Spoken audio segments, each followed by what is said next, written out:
Yes, y'all. The 2026 World Cup is here. And for a lot of y'all non football fans that watch this channel, I want to get y'all up to date. Yeah, I want to do y'all this favor. Anyways, I've got this guy that I enjoy his content a lot, and he made this video that's titled "The 2026 World Cup is a mess. Here are the names you need to know." Right? So I'm gonna react to this video just to give you a little more perspective on what's like on the names to really look out for or the matches to look out for in case you're not that big of a football fan that's really trying to like, watch every match and so the particular games to really look out for. Okay, so yes, Ped Talks Football, and it's not a long video. Let's check it out. All right, so no long talk. Let's go. Kylian Mbappe. Mbappe! Oh, wow! Lethal. 85 goals across the last 2 seasons for club and country. Lamine Yamal. Wicked. 24 goals and 17 assists just for Barcelona. Erling Haaland. Nice feet Assassin, bro. as well. Holland! 38 goals and 9 assists in all competitions for Manchester City. 16 goals as the top goal scorer in World Cup qualifiers. The 2026 World Cup is going to be absolutely ridiculous. Every continent is bringing superstars. No Messi, no. It's the new guys. Young prodigies, goal machines, and players capable of producing moments people will remember for decades. So in this video, we're breaking down the players to watch from every continent heading into the 2026 World Cup. Whether you want to know about a player to keep an eye out just because you love football, or you want to know which players to bet on because I know some of you freaks love to bet, Nicholas Jackson. or you just want to impress your co-workers. Yo. Look, you will never get that joke if you're not a Chelsea fan. If you're a Chelsea fan like myself, because I'm a Chelsea fan, you will not get that joke. Like if you need a player to bet on to score and you pick Nicholas Jackson that can miss 50 chances in one. Nah, man. Stop playing, man. You fucked. With your ball knowledge, this guide is for you. Okay, let's start with Africa because they are super underrated and Yeah, that's fair. Nice one, man. I like that. If you're starting with Africa, I rock with that. That's fine. Let's go. underappreciated. They have some of the most exciting players in the entire competition. Let's begin with some names you guys already know, and that Other than the fact that there's so many African players in all these European teams, let's not go there. That's another table we don't want to shake or break, right? So let's not go there. Let's go. that's Achraf Hakimi. He is the captain of Morocco. He's the face of the national team, and he's the very best right back in the world. He's got pace, he's got power. He's been incredible. I mean, other than when Rich James is 100% fit, right?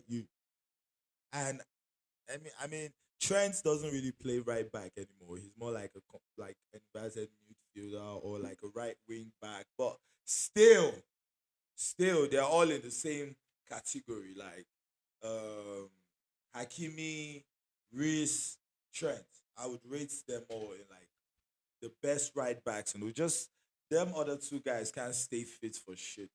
Like Alex and Rich James, they can't stay fit for shit. So I mean, Hakimi deservedly is, the best right back. I agree. Let's go.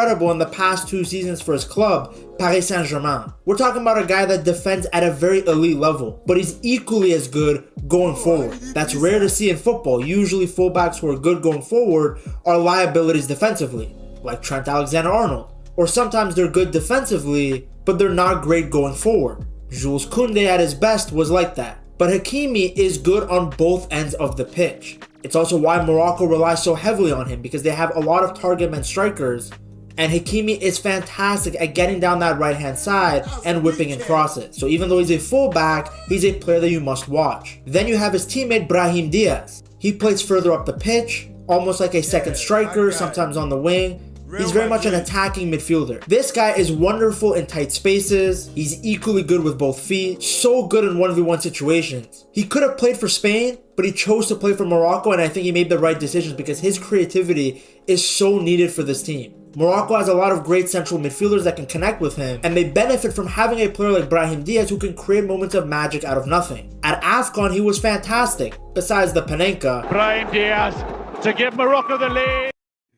Yo, what a moment, bro. Nigga really played himself, for real. Like, Brody really played himself. Like, for real. That shit was crazy. Or like, what? What? How? Why did you choose in that moment of all moments you chose to do a Panenka? Like, why? Why? He was by far and away the best player in the tournament, so very likely that he can take that good form into the World Cup. Then you have Sadio Mane. Yes, this guy's an unk. Yes, his hairline is even further back now. Somehow that's possible. Don't get mad at me. Yo, you're an asshole, Ped. Like, you're an asshole. You're Yo, his hairline is further back. Bro, man, it's fucking crazy, bro. Like, the physics or I don't get what it is about Mane's hairline. Or whatever it is that's going on with his hair. Bro, I feel like he's got way too much money to be going through that shit. I don't know if that's like his signature. I don't know if that's like his signature now or like, I don't get it, but I feel like, bro, you got way too much money to be going through this shit, man. No cap. Like, just fix that shit, man. Like, just go to Turkey, man. Do something. The fuck? Senegalese fans, I'm just joking. He does have a massive forehead. No! Though. Listen, this isn't the Sadio Mane of 2022. He wasn't joking, Senegalese fans, man. Fuck this nigga. He wasn't joking. Where he was incredibly fast, second in the Ballon d'Or voting. It's not that same guy anymore, but he's still so important to Senegal. Because he's not that fast and because he's not the physical beast that he once was, he's still quick, he's still powerful, but he's not obviously Yo, relax. Prime Sadio Mane. He has a different skill set now, but that also benefits Senegal in a different way. I don't see that. Have you seen Mane ball out for Senegal? That's prime Mane, bro. Whenever he puts on those colors, bro, like, forget it. Mane will always be Mane. Like, yo, Brody just won the Saudi League with Ronaldo and them. Come on, man. And Mane was such a big part of that league win, of that league title. So, come on. Mane is still Mane.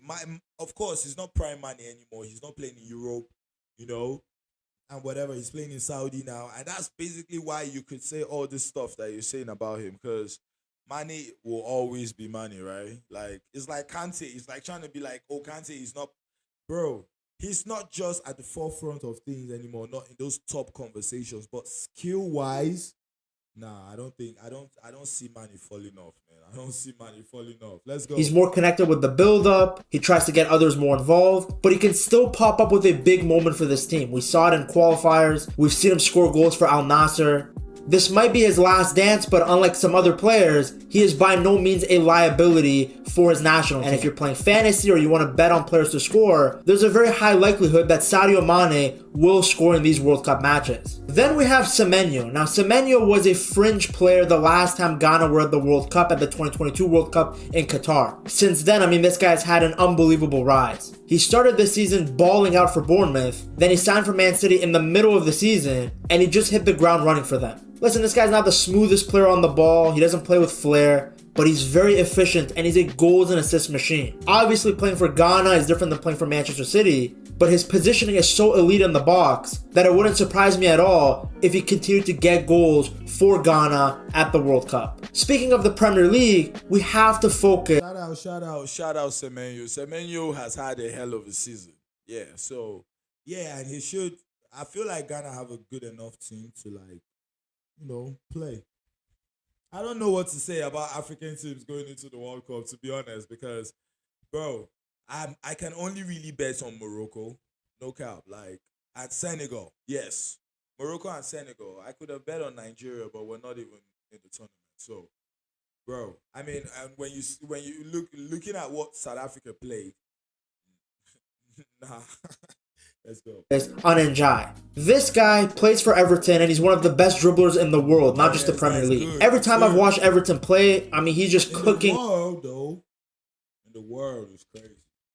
Guys left, right, and center. He's gonna do the same thing for Senegal, playing off of Nicholas Jackson, playing off of Sadio Mane. A super entertaining player to watch. And then you have whoa, Senegal cooking, bro.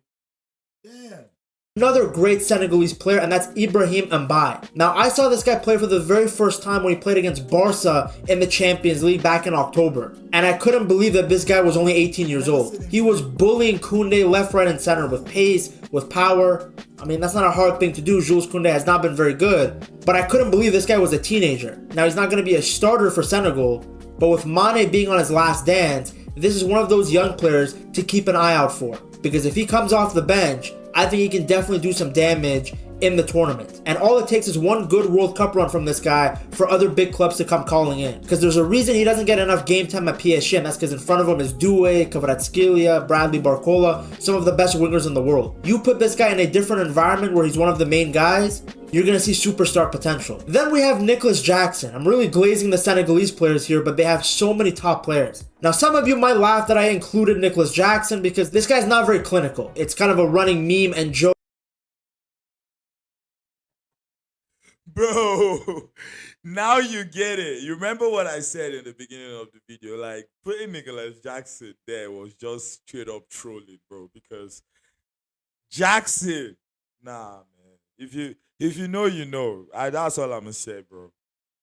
That he misses a lot of chances, and it's based on reality. He's not the most clinical guy. Meme, and you might laugh that I included Nicholas Jackson because this guy's not very clinical. It's kind of a running meme and joke that he misses a lot of chances, and it's based on reality. He's not the most clinical guy. You can make a lot of compilations of him just missing sitters. But at the same time, he's so valuable to whatever team he's on because the amount of work he does with and without the ball is vital to the team as a whole. So yes, he might miss a lot of chances, but number one, he can still score goals. But the pace he plays with to run in behind, to stretch the defense, the power he has to hold up the ball against center backs, play as this target man, and bring in the other players and connect with them. All of this is so valuable to any team. So he doesn't have to be the most clinical to be a super important player, plus a very entertaining player to watch. Then there's Salah and Marmoush, and I put this. That's facts. Like, when we're talking connecting play, hold up play, Jackson.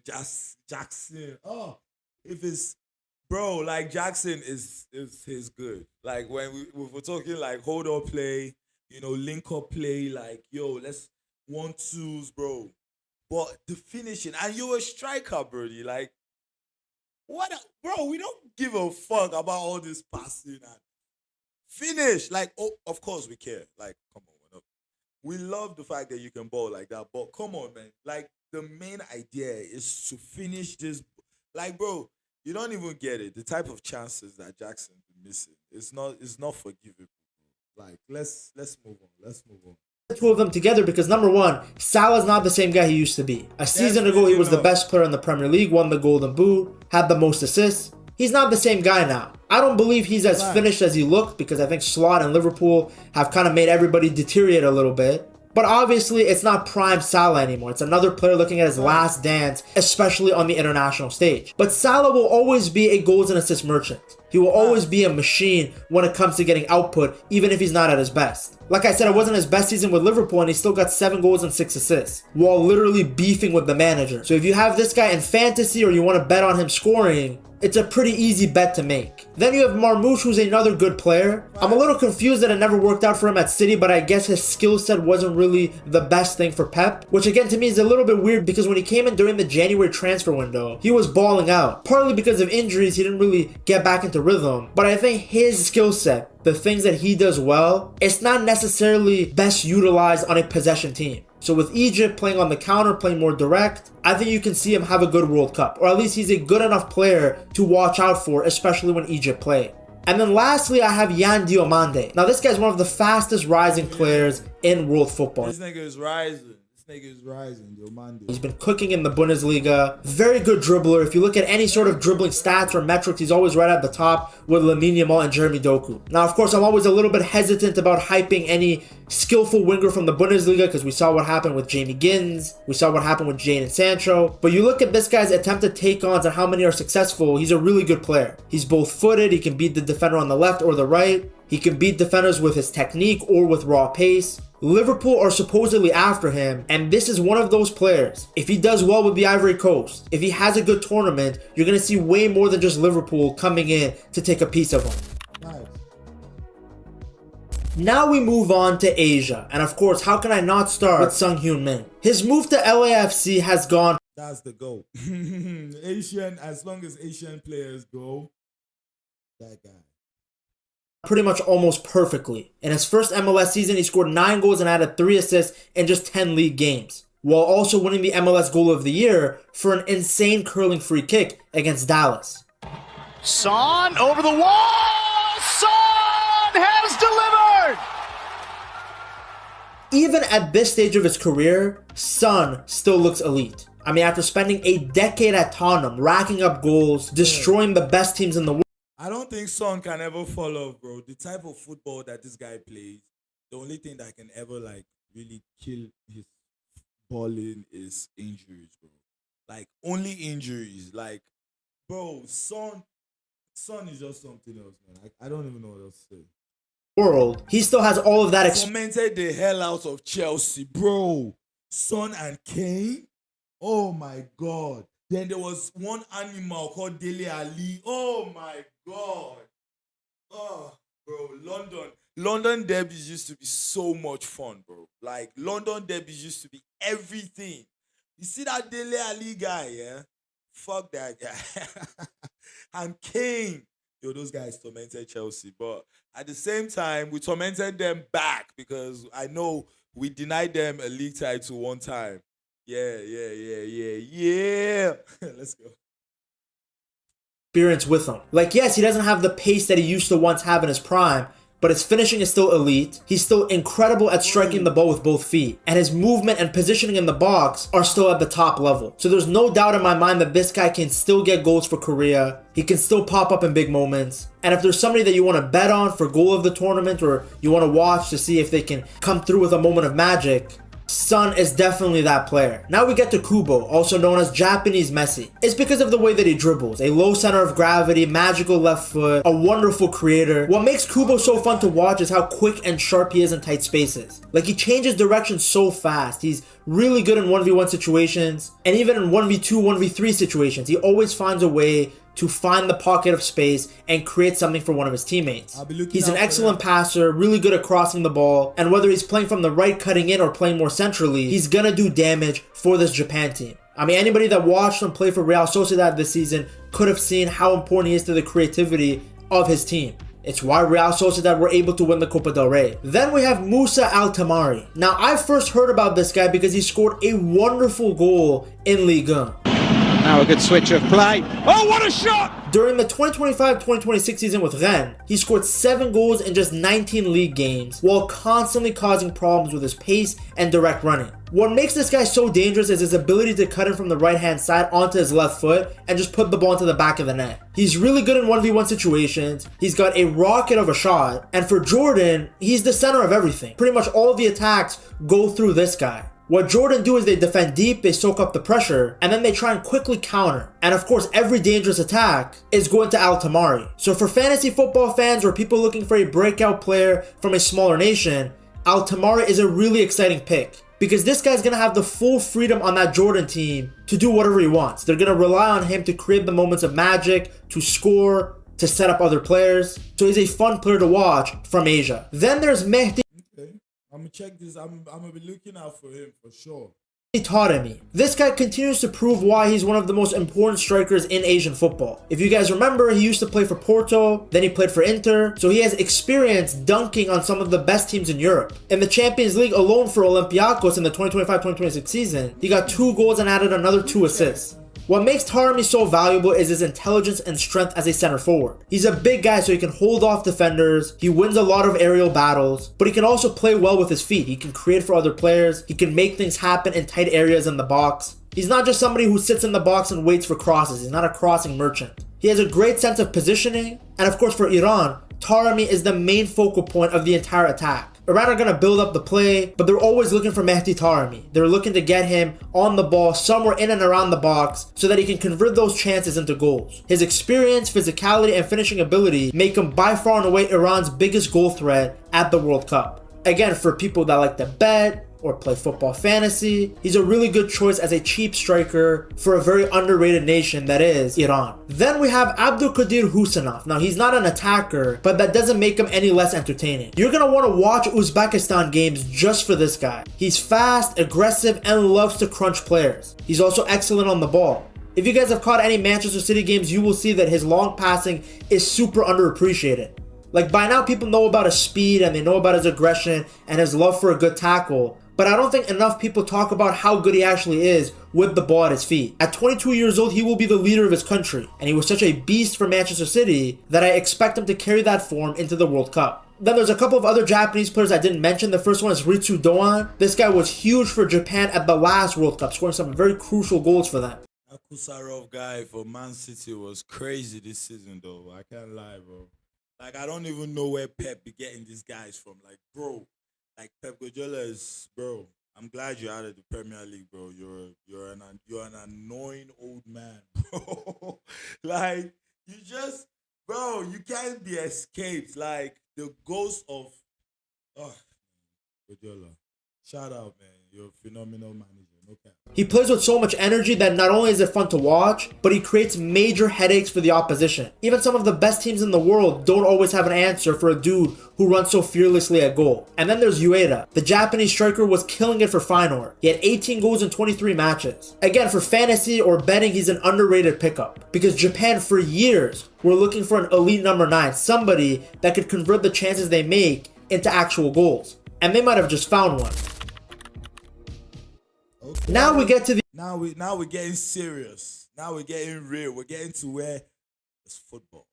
Let's go. Americas, and I kind of mixed South and North America together. A lot of the players you guys are already going to know, but some of them are a little bit more underappreciated. So let's start with those guys. First one is Jacob Schaffelberg of Canada. They call this guy Maritime Messi. Really quick player, good in 1v1 situations, works very hard both with and without the ball. He also scored 2 goals for Nashville back when they played against Inter Miami in 2024. He's going to be a massive weapon for the Canadians. Then of course there's Christian Pulisic. His resurgence at AC Milan has been a fantastic story. At Chelsea, towards the back end of his few seasons there, they thought he was a flop. When he actually moved to Milan, I think a lot of people thought that he was done at the top level, but he's really rejuvenated his career in Italy. In the 2025-2026 season under Massimiliano Allegri, Pulisic scored 8 Serie A goals and reached double digits across all competitions, while becoming one of Milan's most efficient attackers. The stats are actually pretty impressive when you realize just how much negative football Allegri's teams usually play. Then of course there's Lionel Messi, how much negative football Allegri's teams usually play. Then of course there's Lionel Messi. I'm going to keep it brief because everybody on this channel already knows how much I love Messi and how much I glaze him. He's absolutely one of the players to still watch for Argentina, even though he's pushing 40. He's still... Bro, Messi. Everybody knows Messi, bro. Like, you don't even have to you don't even have to say nothing about Messi. I mean, he's the current champion. So he is the guy to watch. Like, he's still one of the players. Bro, he's walking into America with the champion, with the title. My bad. He's walking into America with the title. So I don't get it. Who else are you trying to watch, bro?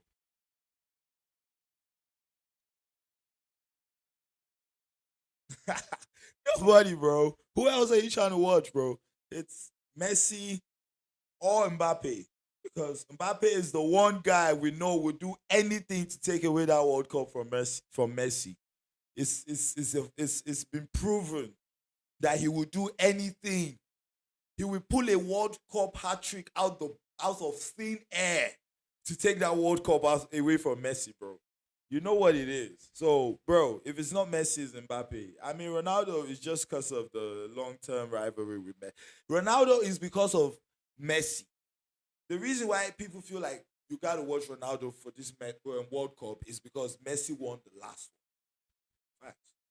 The best player on the pitch whenever he's on there. And if you haven't watched him in the MLS, well, this guy just is able to hit another prime as soon as the World Cup comes around. He's been cooking for Inter Miami just like he has been throughout his entire time there, but he really picks up form in the months leading up to the World Cup. Then there's Luis Diaz. Now, Luis Diaz has been one of the best players in the world in the 2025-2026 season. Fact. He's done so well for Bayern, playing off of Olise and Kane. I think it's been his best individual season. Now, of course, his stats for Colombia are not going to be the same as what he does for Bayern, but the qualities that he has are so vital to any team that he plays for. We're talking about a guy that has so much speed, flair, energy. Such an entertaining player to watch. His ability to beat players 1v1, his creativity, his pressing. Must-watch player. Then there's Ryan from Brazil. This guy is different. A very versatile forward, tall, fast, can finish well, head the ball well. He actually joined Bournemouth and just hit the ground running. So when it comes to Brazil, he's definitely a name to watch out for when they play. Then for Canada, there's Jonathan David. Really good pickup if you're playing fantasy or you want to bet on somebody to score for Canada during their matches. Didn't have the most amazing season for Juve, especially when you compare to the previous seasons that he's had in Liga, but he's still got double-digit goal contributions. He's got great movement in the box and is easily Canada's biggest goal threat. Now, of course, for my Mexican fans, I didn't forget about you guys, so let's talk about Raul Jimenez. He's become Mexico's experienced leader.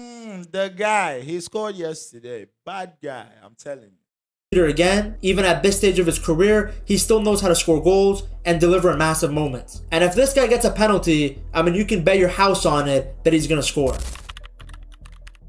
Okay, now we're... Bro, but you missed out, bro. Brazil. I mean, Argentina got a lot of names to look out for.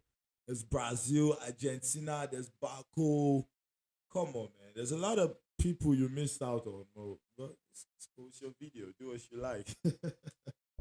And finally, we get to Europe. Obviously, I kept this for last because whether you're an experienced football watcher or someone who's new to the sport, you probably already know a lot of the names that I'm going to mention. So let's start with some of the big boys first.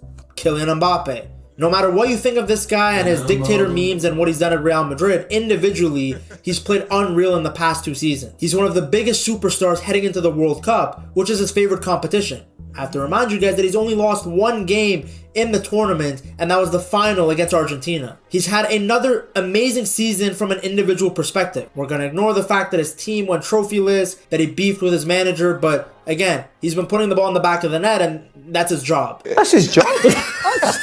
He once again looks unstoppable.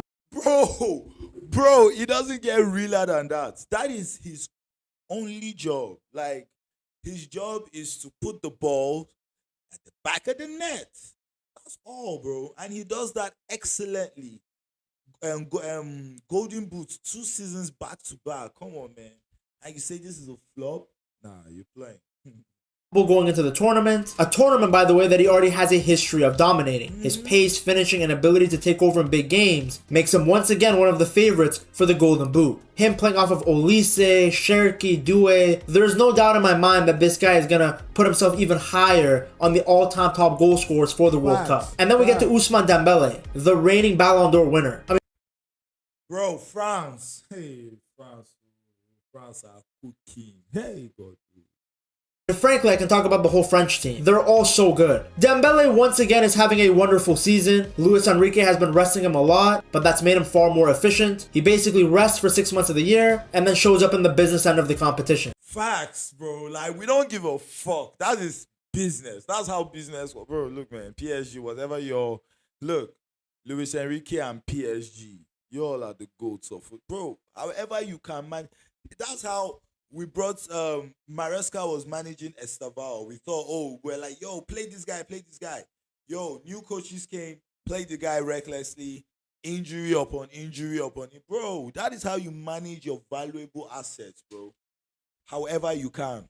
That's the That's the only way to manage your valuable assets. However you can. Facts.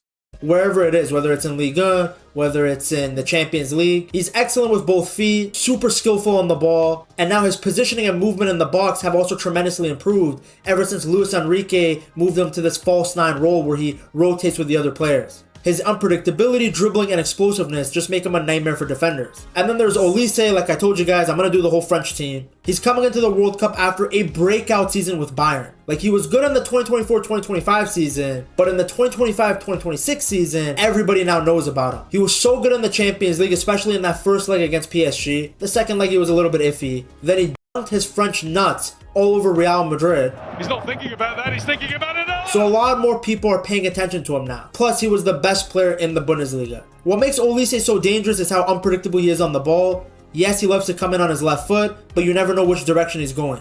His dribbling, creativity, and ability to just glide past defenders make him a nightmare to defend in 1v1 situations. And what makes Olise so elite is that he's one of those players that can score and create at the highest level. Then, of course, there's Lamine Yamal. Obviously, everybody's hoping that he's fully fit for the tournament. According to reports, he's going to miss the first few games. But as long as this guy's on the pitch, Spain are must-watch TV. In my opinion, he was the best player in the season before he got injured. This guy's dribbling, his creativity, his ability to score and create now, they're just amazing flat out before you even consider the fact that he's only 18 years old. He's also similar to Mbappe that he can really take the... Yo, I don't even know what to say about Yamal. Yamal is phenomenal. For his age, nah. game by the scruff of the neck, those big matches. I mean, we all saw what he did at Euro 2024 to France. Ironically, to France. Crazy, man. Nah, he went crazy in this game, man. It was crazy. It was wow. I think it was like 5-3 or so, but it was mad. An absolute must-watch player. Then there's the Norwegian robot. I think they won 5-4. I think. Erling Haaland. He finally gets to play on the World Cup stage with Norway. I mean, we've been waiting for this guy to play in a major tournament. He's one of, if not the best number 9 on the planet. So it was weird that we had never actually watched him at a major international tournament. Not a Euros, not a World Cup. So it's going to be good for everybody to watch him. Especially the newer fans, because you guys are going to love him. He's massive. Pause. Super tall, really fast, and excellent at scoring goals. I mean, what else do you want? Then there's... They said pause, bro. That was a pause moment for sure. Florian Wirtz didn't have the best season with Liverpool, especially after all the hype around him coming from Bayer Leverkusen and the great seasons that he had in Germany. But I always say, as much as you might blame Wirtz, I also blame the Dutch Lex Luthor and the way that he managed the Liverpool team, because if everybody's looking bad, then it's kind of on the manager. But the good thing for German fans and for us neutrals is that whenever he plays for Germany, he still balls out. So there's a very good chance that this World Cup will be the tournament that instills some confidence back into his play, because this guy is still a magician on his day. Then we have Harry Kane from England. He's going into the World Cup after yet another ridiculous season with Bayern. 36 Bundesliga goals. He also looked great in the Champions League. A lot of people always talk about Kane not being good in the big matches, but I saw him score against PSG, I saw him score against Real Madrid, and of course he helped Bayern win another Bundesliga title. Even at this stage of his career, he remains one of the most complete strikers in football, because he's not just an elite finisher, but also an incredible passer. He's constantly dropping deep, connecting with his teammates. Sometimes people complain about that he drops too. Harry Kane is phenomenal as a player. He's so complete. Bro, he can defend. I've never just seen him be a keeper. Like, I've seen him defend. I've seen him pull off some incredible passes. Like, I'm like, what type of pass is that, Harry Kane? Nah, man, that's crazy skill sets for a striker, for like a natural number 9. That's crazy. Far back, but I mean, if you're still scoring goals, who cares what you're doing? He's going to be one of the favorites, absolutely, to win the Golden Boot. And then we have Esmir Bajraktarovic. I added him because all of the European guys that I mentioned, they're all big names. This kid is a young, up-and-coming star that everybody should be on the lookout for. He's one of the most fearless players I've ever seen. After leaving MLS for PSV, the 21-year-old winger has become such an exciting attacker. Like, when I say he's fearless, I'm not just saying that randomly. I saw this guy try a Rabona in the 109th minute in a must-win game between Bosnia and Italy. I've seen him take no-look penalties. He's very quick, aggressive on the ball, loves taking defenders on. He's going to be one of the biggest creative outlets for Bosnia. You're going to see this guy create chances for Dzeko to finish. For Bosnia, he already feels like one of the faces of the new generation. He became a national hero after scoring the winning penalty against Italy to send Bosnia to the World Cup. and the excitement around him is only going to keep growing. Again, one of those players where if he has a good tournament, you best believe the Premier League clubs are going to come calling. If you guys enjoyed that video, I'm sure you will love this one as well. Check it out right here. Oh, love. Anyways, so that was Imagine a Brazil side that doesn't. Hold on. So that was it, guys. Kylian Mbappe. Mbappe! Oh, wow! 85 goals across the last 2 seasons for club. Really interesting video and really insightful too. I had mad fun. Country. Lamine Yamal. There's a lot of names there. There's a lot of names that are missing. I know this guy seems like a Ronaldo hater because how is Ronaldo not on this list? There is no Portuguese player to look out for. Bruno Fernandes just came off of, having the record assist in the Premier League. Vitinha and Neves, like the best midfielders in the world, right? Come on, man. You're just a hater, man. I can't even lie. You're just a hater. Anyways, that was it. And I feel like, yeah, all these names are names to look out for. There are a lot more. And as soon as I can find them, another video that, goes deeper, I'll make a part 2 for this. But y'all know what to do. Like and subscribe and let me know which other names y'all think were missed in the comment section. And yeah, you all know what it is. You all know how we rock. Like and subscribe. Till next time. Stay active. Stay jiggy, baby. Peace out.